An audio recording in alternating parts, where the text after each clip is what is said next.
Frankrijk. Bonjour. De basis van onze Europese beschaving. Ik woon hier al 12 jaar met heel veel plezier.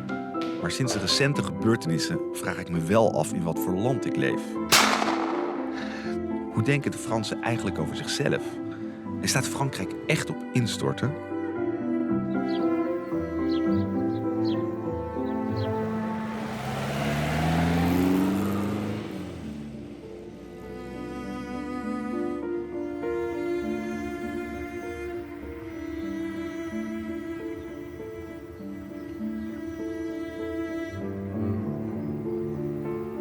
Ondertussen op het Franse platteland. In de steden aan de grenzen van Frankrijk gebeurt er van alles. Maar hier...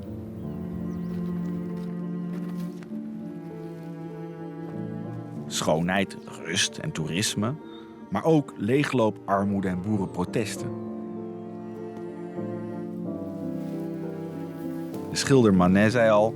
het platteland heeft alleen charme voor hen die niet verplicht zijn om er altijd te verblijven.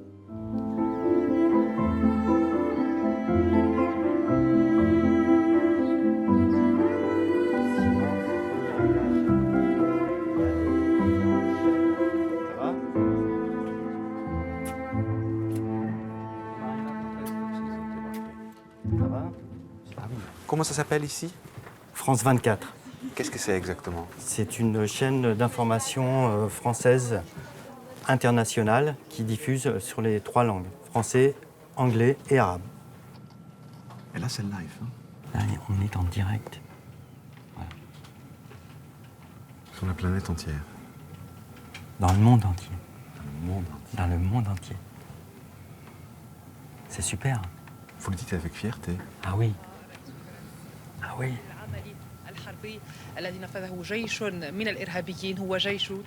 Onze tocht naar het Franse platteland begint hier in Parijs, in de wijk waar alle televisiekanalen zitten. En ook het Franse CNN, France 24, wordt de hele wereld uitgezonden. Maar ook hier is het platteland en zijn er boerenzonen.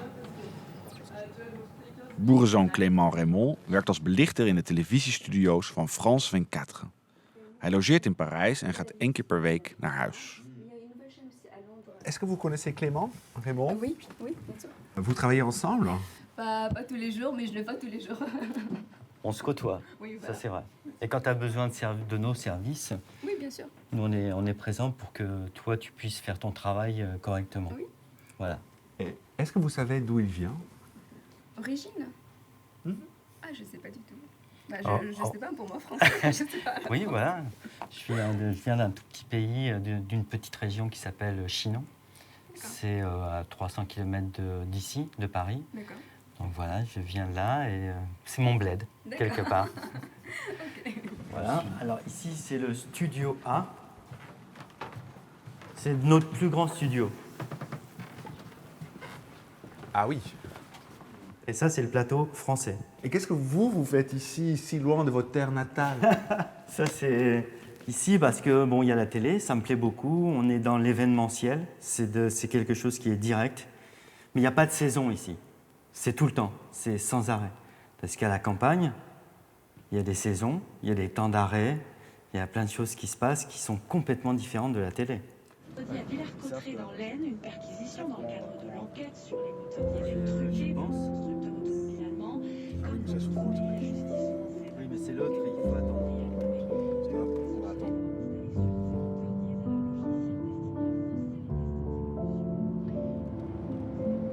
J'en ai 3. 3 Mercedes aussi? Et je vais en acheter une 4e là. Ah, il y en a une qui a 730 000 km. C'est pas une voiture française alors.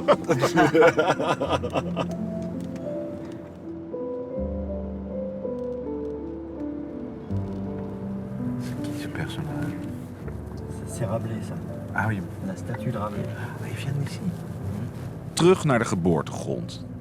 De Franse auteur Rabelais schreef in 1532 dat hier de oorsprong van de mensheid ligt.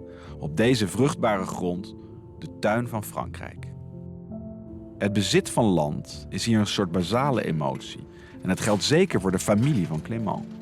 Zijn grootvader erfde ooit als knecht de boerderij van de kinderloze eigenares. Toen Clément jong was, had hij geen zin om op de boerderij te blijven. Maar juist door zijn Parijse ervaring trekt het platteland hem nu weer aan. Ça, c'est ma maison, qui était la maison de mon grand-père. Et juste à côté, il y avait la maison de mes parents, ici, là. Ils sont toujours là. Qui sont toujours là. Donc il y a un lien familial qui existe. Quand tu te poses ici, là, Ici? tu te mets là. Je mets Regarde. là. Regarde, tu vois un peu? Là, c'est tout le domaine. Et on a planté ça à la main, en famille. Et voilà ce que ça donne aujourd'hui. C'est super. Pourquoi vous voulez une forêt à votre pied? Mais avant, c'était que des céréales. Et si je vendais les terrains, j'étais plus propriétaire. Et il n'y avait pas une forêt. C'était fini la forêt. Là, on a conservé ça pour justement avoir une forêt. Un vrai domaine, Comme un seigneur. comme un seigneur. Un vrai seigneur. Seigneur Voilà. Clément. Non mais ces arbres, c'est là, parce que ça veut produire quoi? Du bois, c'est ça? Alors ça, parce que je ne t'ai pas dit encore, Non. ce sont des chênes truffiers. C'est un super produit qui n'existait pas il y a quelques années, mais qui existait bien avant. Et là, on a replanté ici, il y a plusieurs trufficulteurs de la région qui ont planté ces arbres, parce qu'on a envie de faire renaître la truffe en Touraine, à Chinon, dans le pays de Rabelais. Voilà. Et donc, je comprends pas très bien. Donc, avant, il y avait des céréales, mais ça vaut de l'or, des céréales. Les céréales, ça vaut de l'or pour celui qui en fait des grandes quantités. Mais pour moi, qui a 20 hectares à peine, c'est pas rentable du tout. Il me faut un tracteur, il me faut du matériel, une machine pour couper les céréales. Non, ça vaut pas le coup. Et les arbres, on a besoin pratiquement de rien. Un chien, un sécateur, bon, un petit tracteur pour repasser de temps en temps, mais sinon c'est naturel.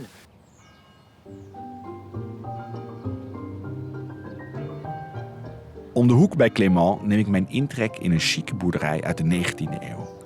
Met een oude Lada trek ik erop uit. En eerlijk gezegd geniet ik met volle teugen.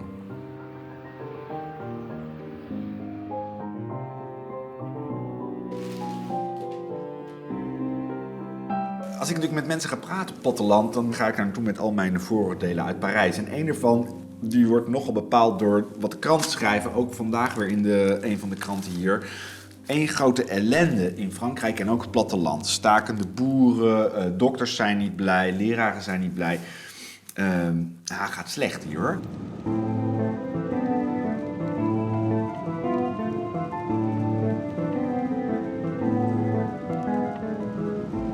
Het bleef me bezighouden. Wat voor ellende is hier dan eigenlijk?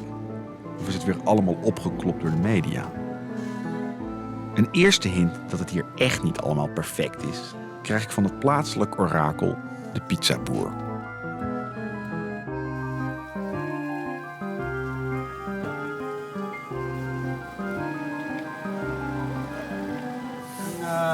Marseillaise, s'il vous plaît. Eh ben dans 10 minutes, vous. Comme le hymne national. Oui, tout à fait. Très bien. Ça inspire l'amour de la patrie, c'est ça? Oui. Non, pas vraiment ça, mais bon. Pas vraiment ça, c'est pas ça. On peut chanter entre-temps. Allons, enfants de la patrie. Avec le temps qu'il fait, ouais, ça va peut-être le réchauffer. Je sais pas. Peut-être que ça va déclencher une prochaine révolution. Ah ben, je sais pas. Ils en faudrait peut-être une, ça serait peut-être pas mal. Vous pensez? Ah bah je pense, ouais. Pour Et faire quoi? Vu la situation actuelle, ça va pas aller. Hein. On va pas dans le bon sens, je pense pas. Hein. La France, enfin je sais pas si ça va dans le bon sens, c'est pas à moi de le dire, mais bon. J'ai pas cette impression-là en tout cas. Qu'est-ce que vous inquiétez? Le travail, moi ce que j'aimerais bien, c'est que tout le monde ait du travail pour qu'on puisse voilà, marcher nous aussi. Hein. Ouais. Parce qu'en ce moment ça tire dur. Hein. On voit bien depuis 2008, moi je vois bien, il y a une sacrée baisse de chiffre d'affaires. Hein. Ouais. Et ça fait mal. Voilà, au revoir madame. Bonne soirée, au revoir. Alors. Donc ça va pas dans le bon sens, vous disiez? Bah je pense, c'est bon. Bah non, parce que vu comment ça tourne en ce moment, non, moi j'ai l'impression qu'on... Après, on n'est pas politicien, hein, c'est pareil, je suis pas politicien pour dire ça, mais... Et vous pensez qu'ici, à la campagne, c'est plus difficile qu'à Paris? Je pense, oui. Ah bah surtout, des villes comme Chinon et les petites villes comme ça, à part les vignes, il y a quoi hein, les gens n'ont pas trop de possibilités de travailler. Hein. Moi je vois bien, à part dans les vignes, il n'y a pas grand chose. Hein. Ouais, y a un super... Beaucoup de gens me disent la même chose. Hein. Ouais. Après il y a la centrale nucléaire, mais pour moi c'est tout. Hein. Au niveau travail, c'est compliqué. Hein. Moi, j'ai beaucoup de gens que je connais qui sont... Moi, j'ai des clients à moi, avant, ils venaient une fois par semaine. Je vous parle de ça il y a 6-7 ans. Maintenant, ils viennent une fois par mois. Ouais.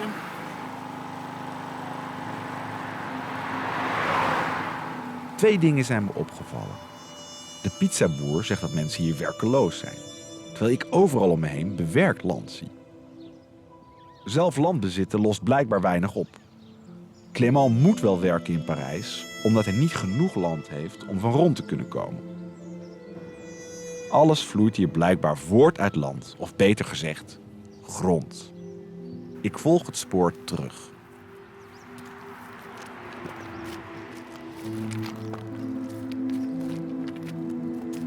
Over dit spoor rijdt al heel lang geen trein meer.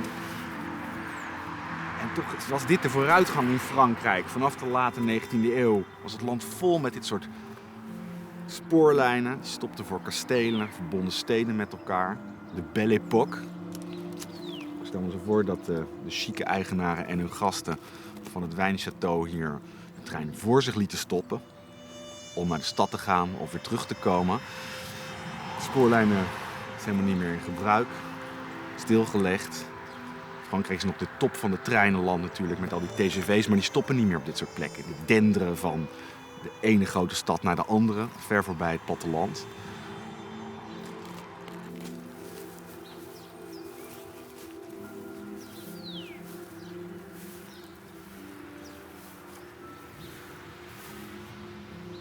Frankrijk was een land en is een land waar de inkomensongelijkheid heel groot was en nog steeds is, ondanks dat we vaak denken. En hier zien we een 19e-eeuwse plattelandsadel met zijn chique landerijen.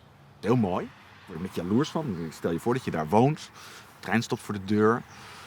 En tegelijkertijd woonden hier omheen ongelooflijk veel arme boeren. Die mochten wel stemmen, maar allemaal gelijke, broederlijke burgers. Die in alle vrijheid mochten volgen wat de grote heren, sorry ik wil geen populist zijn, daar besloten. Ondanks het republikeinse ideaal van gelijkheid bleven de grootgrondbezitters ook na de revolutie eeuwenlang over hun landerijen heersen.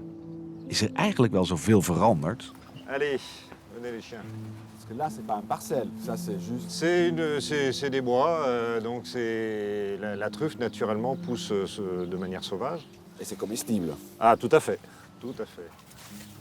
Serge de Sazard de Montgaillard is een 16e generatie afstammeling van de ouders van Jeanne d'Arc. Met zijn ervaring als manager in de Parijse modewereld is hij nu bezig om hier een domein van 200 hectare truffels op te bouwen. Onder de merknaam de Truffelbaron. Cherche, Bobby, Bobby.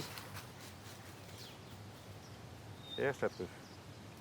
Ah, il y a quelque chose là? Oui, c'est bien, c'est bien. Là, doucement, doucement. Alors. Regardez. Ah, ça y est, il l'a éjecté. Voilà notre première mésentérique. Il a malheureusement donné un petit coup dessus. Voilà. Donc il est bien? Ah, celle-là, elle est bien. C'est pas des grosses truffes ici. Non. La mésentérique n'est jamais une grosse truffe, mais celle-ci, surtout, il faut la sentir. C'est surtout ça, il faut la sentir.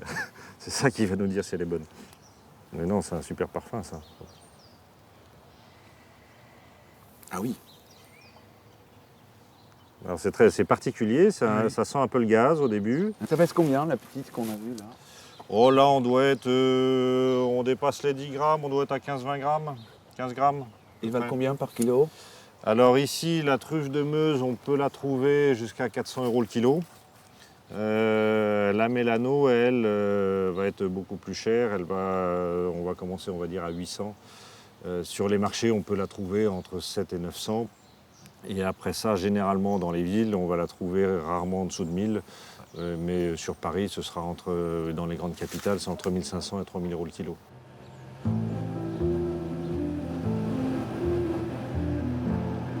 Chaîne à roue aussi. Oui, ça c'est une truffière qui a 4 ans et sur laquelle normalement je devrais trouver les premières truffes cette année. Là c'est une truffière qui a 6 ans et là sur laquelle on ramasse déjà des truffes. Familie zijn van Jeanne d'Arc De heldin die de Franse legers inspireerde tot grote daden, dat schept natuurlijk wel verplichtingen. Serge wil van Chinon en omgeving een luxe centrum voor het goede leven maken. Het platteland als culinair pretpark. Bon, bienvenue dans notre belle région, en Rabelaisie. Ah oui, Rabelaisie, vous dites? En Rabelaisie, le pays de Rabelais, exactement.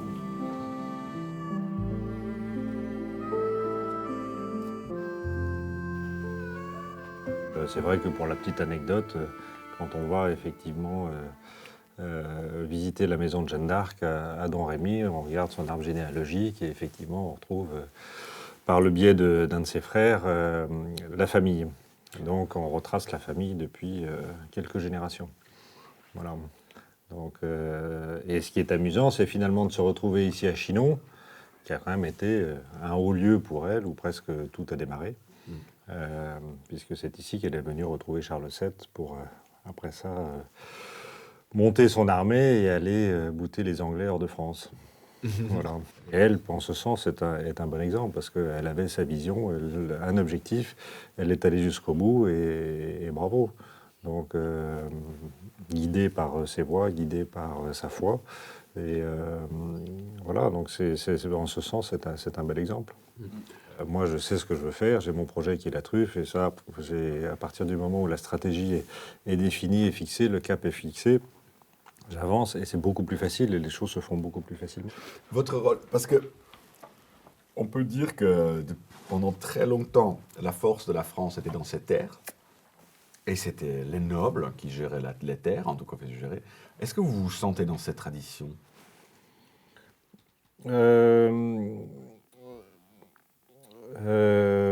Comment dire, comment expliquer? Le monde a changé, donc y a forcément la noblesse n'est plus là, même si on peut considérer aujourd'hui que certains hommes politiques peuvent nous faire penser à certaines vieilles familles nobles. Une fois encore, il y a un héritage qui est une chose, mais c'est surtout ce qu'on en fait. Et c'est ce qui m'importe, finalement, c'est de voir ce qu'on peut réussir, ce que je peux réussir à en faire et à transmettre éventuellement aux générations futures.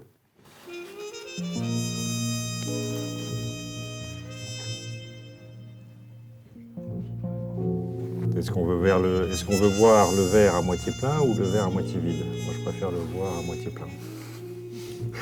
Du vin de Chinon. Avec du vin de Chinon de préférence. Een heerlijke toekomst dus voor Chinon. Ik verheug me er nu al op. Là, c'est brancé, ça va. Là, c'est bon. D'accord. Là, on peut rouler. En dan nu het half lege glas. Robert Pembert en zijn zoon Clément.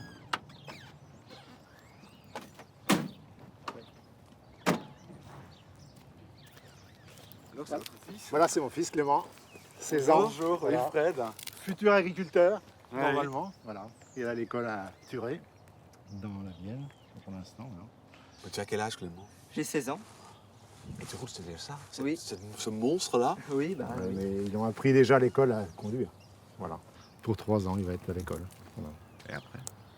Après, peut-être BTS en agroéquipement, donc tout ce qui est matériel agricole. Ah oui, pour entretenir. Oui. Et un jour? Bah, devenir exploitant agricole comme mon papa. Espérons, voilà. Ouais. Ouais, espérons. Voilà. Vous l'espérez? Peut-être, oui. Bah bon, il faudrait que la conjoncture actuelle soit mieux pour l'instant. Voilà. Qu'est-ce que ça veut dire, conjoncture actuelle? Bah, disons que le prix des céréales n'est pas au niveau qu'il devrait être, c'est ça. Voilà. Parce que vous faites ici surtout des C'est- céréales? oui, voilà. Rien d'autre? Bon, un petit peu de vigne, mais bon, j'en ai pas beaucoup. Non, mais céréales surtout. Voilà, blé, orge de printemps, orge d'hiver, un petit peu, pas beaucoup, mais bon, surtout maïs et tournesol. Voilà. Et pour cela, vous avez besoin de ça. Voilà. Céréales. Des tracteurs qui coûtent cher. Ça Bon. coûte combien? Alors maintenant, un tracteur comme ça vaut autour de 80 000 € à peu près. Oula! Voilà. C'est une belle bagnole. Voilà, oui, oui. Et comment ça marche? Je veux dire que 80 000 €, on trouve ça où? À la banque, ou si on l'a. Mais comme les banques sont frileuses, c'est le problème. Hein. Bon, il faut essayer de Ouais. le faire durer plus longtemps. Hein. Ouais. Bon, le tracteur maintenant, il est amorti, hein, il a déjà 8 ans, il est amorti. Mais bon, c'est pour dire, ça fait quand même cher.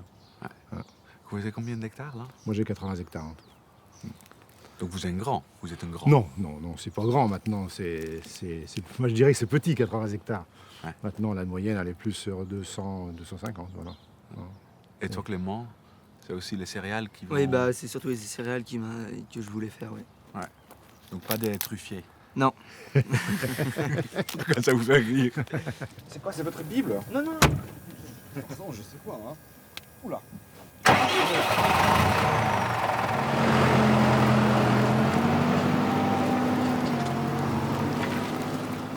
Grond. Hoe meer je erin verroet, hoe meer er boven komt. Rustig 200 hectare truffels planten en vervolgens jaren wachten op de eerste oogst. Dat kunnen de Pembers zich niet veroorloven. Ça, c'est à vous. Voilà. Jusqu'à où? Jusqu'au petit piquet blanc là-bas. Ouais. Auquel le tournesol de broyer, voilà. Il y a 10 hectares ici. L'Igré est beaucoup convoité pour sa terre.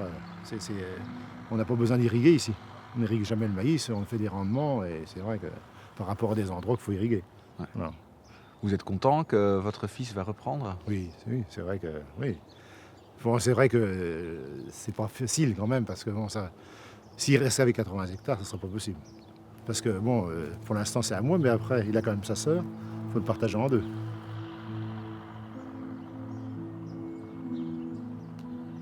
Robert Pember heeft 6 tractoren, om vooral maar geen personeel te hoeven hebben. Sociale wetgeving maakt dat volgens hem onmogelijk. De moins en moins de fermes, Oui. plus en plus grandes. Voilà. Voilà. Qu'est-ce que vous pensez de cette image? Si on va comme dans le Berry, je vois toutes les exploitations, les fermes, les bâtiments sont en train de s'écrouler. Bon, les terres sont faites, il n'y a pas de problème. Voilà.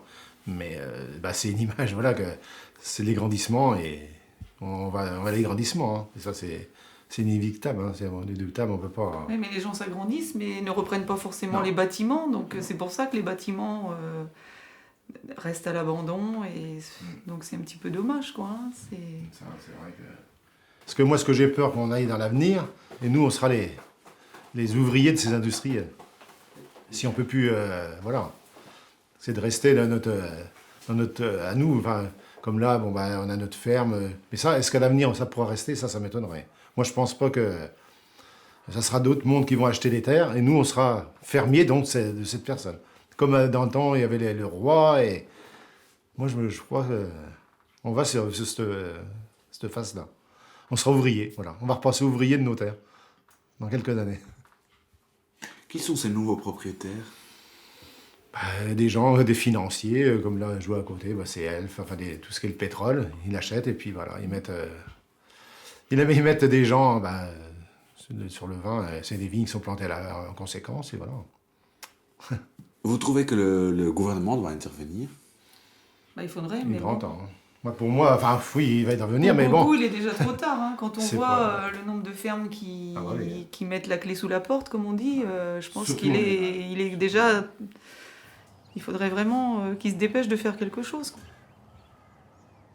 Nu begrijp ik wat Pember bedoelt. Hij wil hier een eerlijk akkerbouwbedrijf aan de gang houden, zoals dat generatie als generatie al gebeurt. En vlak daarnaast ligt dus dit op het eerste gezicht charmante wijnveld. Maar dat is dus niet van een lokale boer en ook niet van Pember. Dat is van een oliemaatschappij, Elf. Maar ondertussen zit die familie Pember dus wel in de knel. Die kan dus die landen niet meer opkopen. Prijzen gaan omhoog. Elf gaat het binnenkort aan de Chinezen verkopen.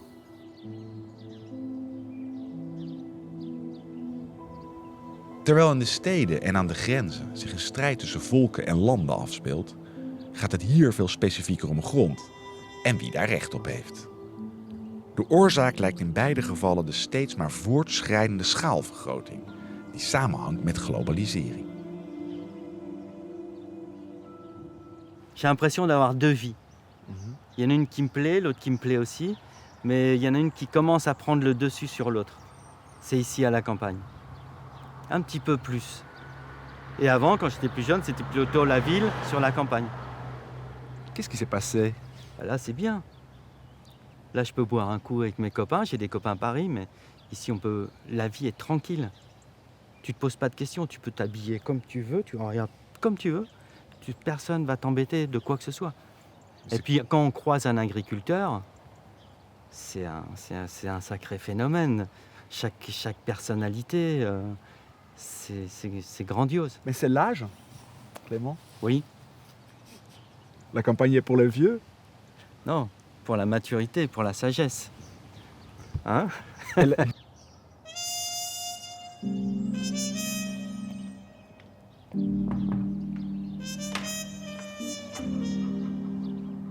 Bonjour. De ouders van Clément hebben het bedrijf van grootvader met veel inzet en trots voortgezet. Maar hebben hun land nu moeten verdelen tussen hun 2 zoons en een koper van buitenaf. Moi, j'habitais en face l'église et Claude habitait là. Il n'a pas été loin pour me chercher. Hein. Il pouvait même venir à pied. Oui, 57 ans de mariage. Incroyable. J'ai compris que vos 2 fils ont planté les arbres en face. Ouais. Et vous pouvez nous dire un peu plus sur ces 2 fils et leurs projets dans la vie? Quand on a fait nos partages, il fallait qu'ils fassent les partages avant ses 60 ans. Et on leur a partagé donc les terrains équivalents. Donc, ils ont chacun 8 hectares de chênes truffiers. C'est le chemin qui sépare. Voilà. Autrement, ils ont chacun une petite vigne. Ils ont eu des bois, ils ont eu des prés. Les prés, ils les ont vendus parce qu'ils ne savaient pas gérer les prés, parce qu'il n'y avait plus de vaches. Alors, ils les ont vendus. Et Clément, il est parti pour Paris, n'est-ce pas? Il voulait faire autre chose. Pour lui, c'était plus intéressant d'aller à la télé que de venir là, parce qu'en campagne, on ne gagne pas beaucoup. On travaillait beaucoup et on ne gagne pas beaucoup. Mais il est de retour maintenant. Oui, il est de retour maintenant, mais il est un peu tard, car nous avons vendu les vignes. C'est dommage. C'est dommage pour lui. Vous regrettez maintenant? Moi, je regrette rien, non. Mais lui regrette. Mais à l'époque, il voulait pas. C'est un peu le fils prodigue. Oui, c'est vrai. J'ai compris que vous aussi, vous avez eu une fois dans votre vie la possibilité de changer de vie entièrement et que, apparemment, vous chantez très bien. Oui. Est-ce vrai? Oui, il y a même un impresario qui est venu me chercher. Racontez-moi, comment ça s'est passé? Il y avait le grand banquet à Chinon, dans les caves, sous le château de Chinon. Il y a des grandes caves. Et comme Claude était entonnoir rabelaisien, on était invités à aller au chapitre quand il y avait des chapitres.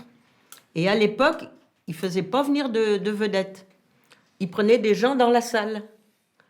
Et ils m'ont demandé à chanter. Alors, j'ai chanté plusieurs. Et puis, le lendemain, il y a un impresario qui est venu me demander si je voulais aller sur les planches. Eh bien, j'ai dit non, c'est pas possible. Parce que d'abord, j'attends un enfant, c'était donc Christophe. J'attends un enfant et je peux pas m'absenter comme ça. Puis, la famille à Claude était autour de moi. Et puis tous, ils pleuraient parce qu'ils croyaient que j'allais m'en aller. C'est dommage. J'ai loupé ma carrière.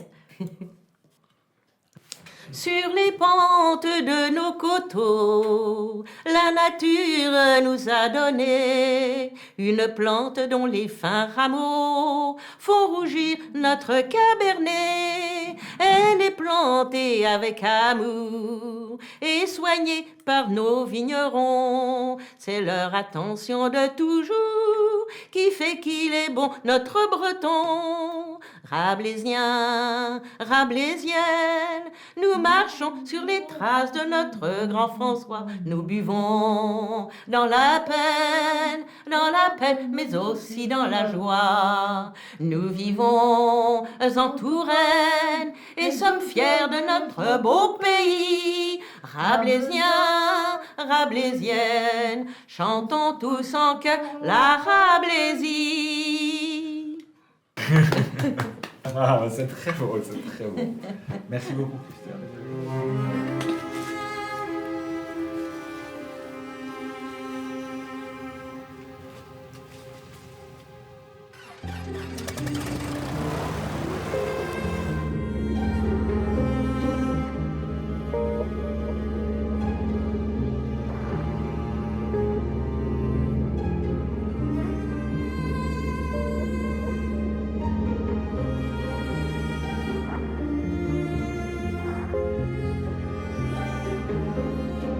Een oud Air France-piloot laat me de schitterende omgeving zien.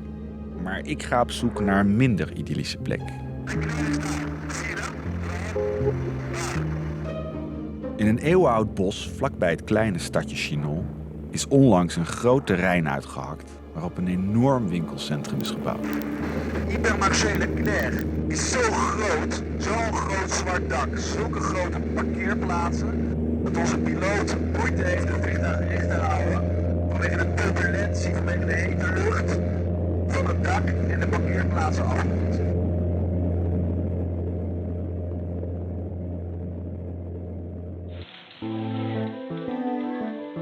Dit is gefilmd met verborgen camera in de megasupermarkt van Chinon. We hadden geen toestemming om te draaien, terwijl ik er normaal zo van kan genieten. Wat een keus. De eigenaar van deze hypermarché, die we om een interview hadden gevraagd, wilde niet meedoen. We kregen de volgende e-mail. Na erover te hebben nagedacht, heb ik besloten niet naar buiten te treden over mijn bedrijf. In verband met de huidige economische situatie lijkt me in de schaduw blijven verstandiger. Wauw. 90 euro per fles. 270 euro per fles. Wauw. Bellevue Mondot 2009 voor 300 euro de fles. Het is niet alleen maar cheap. Massa, goedkoop geproduceerd. Dit is waar de Fransen nu hun dingen kopen voor de Franse manier van leven.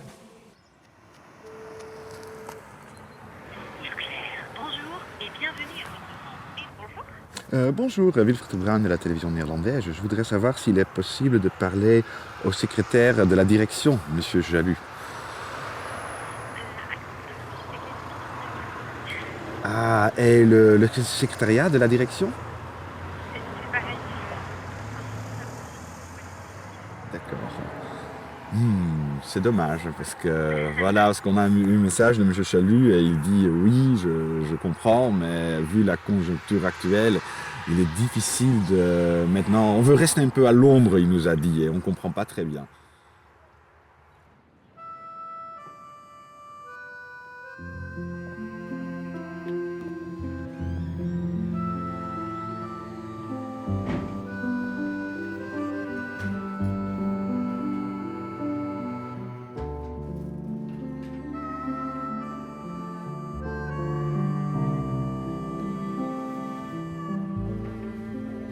Donc c'est quoi exactement ça? Alors, c'est de la poitrine de porc braisée confite, ça s'appelle du rion. Rion. Spécialité de la Touraine. Là, ceci, c'est une rate de porc. Vous achetez toujours votre viande ici, madame? Ah oui, c'est mon plus proche voisin. Mais je l'ai vu naître. Ah, c'est vrai? Ouais, Alors, c'est ma voisine. je suis la voisine et je l'ai vu naître. Ancienne commerçante de Chinon. Il venait me rentrer mon étalage à côté. Moi, j'ai des graines. Des graines, c'était une graine de riz, quoi. Et je sais pas ce que c'est. Ah, vous savez pas ce que c'est? Non. C'est ce qui maintenant est remplacé par les... Les gamberts. Et quand on regarde aussi dans la rue, on a plein centre de Chinon, mais ici à côté, c'est fermé. En face, cessation d'activité. À côté de ça, fermé. Voilà. Depuis, on va dire 4-5 ans, ça a beaucoup diminué en nombre de commerces. Par contre, l'été, il y a beaucoup d'étrangers, c'est bien. Votre magasin, hein, donc ça a fermé quand? Ça fait 20 ans, hein. Ouais. 20 ans qu'on n'a pas trouvé à vendre. Déjà, voilà 20 ans, on n'a pas trouvé à vendre, vous voyez. Ouais. C'était dur? Parce que Leclerc se venait de s'installer, il y avait Intermarché, Bricomarché. On avait vendu, mais ça s'est pas fait, tu te souviens? C'est ça, oui. Ouais, ça fait 20 ans. Ouais. On avait vendu à des Parisiens, puis ça s'est pas fait. Alors je suis resté dans mon magasin. Et pendant au moins 10 ans, il y avait encore l'odeur des graines dans le magasin. Ah C'était oui? magnifique. Ah oui.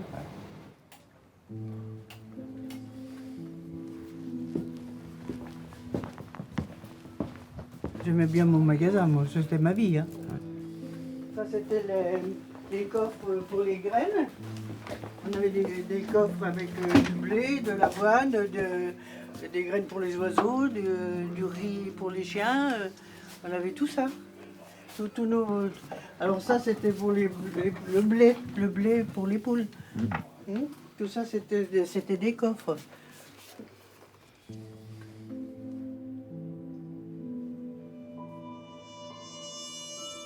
que j'entends les bruits de la rue. Et comme j'étais toujours dans mon magasin, ça me rappelle que j'étais dans mon magasin. Je suis toujours chez moi là.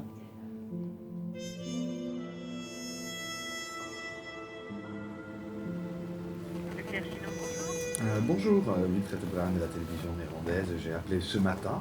Je voudrais parler au secrétaire de la direction de M. Jalus, s'il vous plaît. Il y a malheureusement plus personne en magasin dans les bureaux pendant la coupure. Le centre Édouard Leclerc de Chinon. Bonjour monsieur, excusez-moi de vous déranger. Je lui réponds au jamais avec M. Jalus. Ne désirait pas communiquer sur le magasin par rapport à la conjoncture actuelle avec les agriculteurs et tout ça. Il ne peut pas faire parler du magasin, il préfère rester dans le coin. D'accord, parce que... Oui, mais on voudrait comprendre, donc vous dites conjoncture actuelle avec les agriculteurs. Si vous voulez, vous connaissez la ville de Chinon ou pas? Non. Oui. Oui. Donc la ville de Chinon, quand même, le centre de la ville de Chinon est en train de mourir un petit peu quand même, étant donné que la zone du Blanc-Carrois s'est exportée sur les Hauts de Chinon. Et en plus, vous êtes, je sais pas si vous habitez. Nous, en ce moment, en France, là, dans notre région, il y a des agriculteurs qui manifestent par rapport à négocier leur prix d'achat et toutes ces choses-là. Et bon, la grande distribution n'est pas très bien vue par rapport à cela. Donc, M. Jalus, lui, préfère rester discret. Ouais. Merci beaucoup. Et, De rien, monsieur. Et bon week-end, monsieur. Bon week-end à vous aussi. Au revoir.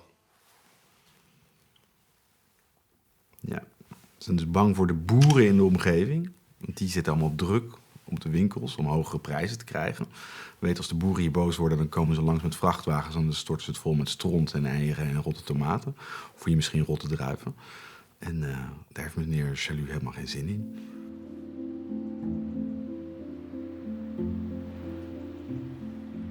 Winkels weg, boeren weg. Begrijp me goed. Ik zeg niet dat we terug moeten naar vroeger. Maar straks rijdt hier nog één gigantische, anonieme tractor rond.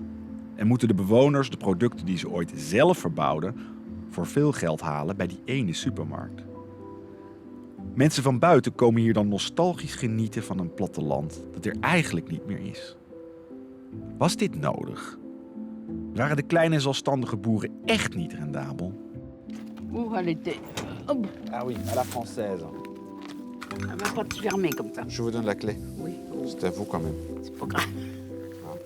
Je suis arrivée là en 1951. Ça remonte. J'ai passé ma jeunesse ici, moi. Toute Jusqu'à ma quand? vie. Jusqu'à quand? Jusqu'en 2013. On avait 2 pièces. 2 pièces.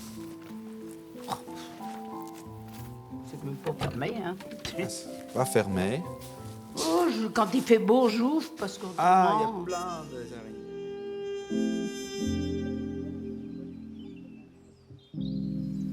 Il avait fait sa vie, quoi. Il avait plus de possibilité de prendre sa fourche, sa bêche, aller dans les champs, aller gratter dans son jardin, tout ça. Il fatiguait, il bêchait d'une main, il se tenait avec la canne de l'autre. Ça devenait un peu difficile pour lui, quoi. Alors, il s'attristait un peu, quoi. C'était un amoureux des bêtes, il aimait ses vaches, il aimait ses chevaux, avant tout, c'était un agriculteur de l'ancien temps, qui était très dur à se mécaniser. C'était très difficile pour lui d'acheter un tracteur. Lui, c'était les chevaux. Tout le monde avait son tracteur. Lui, il était encore avec ses guettes, ses chevaux, à gratter ses champs. Il avait beaucoup de peine, de mal à voir l'agriculture moderne. Lui, il était resté... toutes ces grandes fermes, tout ça, il dit, tout ce qu'ils ont, il dit, en fait, c'est pas eux, c'est au Crédit Agricole, quoi. Parce que lui, tout ce qu'il possédait, c'est parce qu'il l'avait acheté, il l'avait payé. Il n'avait pas d'emprunt, bien sûr, il n'a pas beaucoup grandi, mais il a toujours bien vécu quand même. Il a toujours pu bien élever ses enfants. On n'a jamais fait beaucoup de d'emprunt. travail. Jamais. Beaucoup de travail. Quand on avait l'argent, il l'achetait. Ah, Et bon, on peut l'acheter, on l'achète. Il n'y a qu'à revenir à l'ancien temps, ça c'est un truc qu'il disait beaucoup. Parce qu'à l'ancien temps, tout le monde avait du travail, et puis il n'y a pas de chômeurs, et puis un agriculteur, avec un tracteur, il fait tout ça, alors qu'avant, avec les chevaux, ça employait 3-4 personnes. Alors c'est des choses qui ne comprenaient pas trop, qu'un seul agriculteur il fasse 300 hectares alors que lui, il peinait avec ses chevaux, quoi.